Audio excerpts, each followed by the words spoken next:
Sa mga pet lover dyan, ito na ang sagot para sa inyo. Pang-groom sa aso ninyo. Ito na siya. Kumpleto na siya, guys. Ayan siya, guys. May resort na siya. Ayan siya.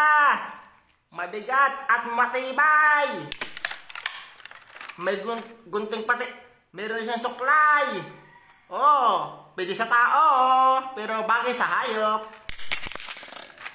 Meron din siyang kuko, panggupit sa kuko.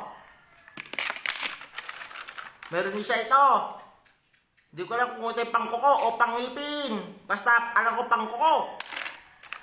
Guys, meron din siyang gunting.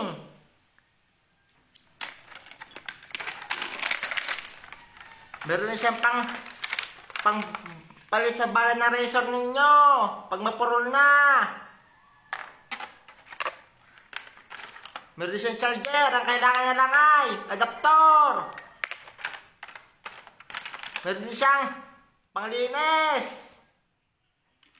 Meron din po siyang, guys, langis para sa razor ninyo. Ano pang hinihintay ninyo? Magbili na kayo sa Yellow Basket ko abang mura pa. Mag-groom na lang kayo sa sarili nyong mga pet. Bili ng order na, bilisan nyo. Kakangalay.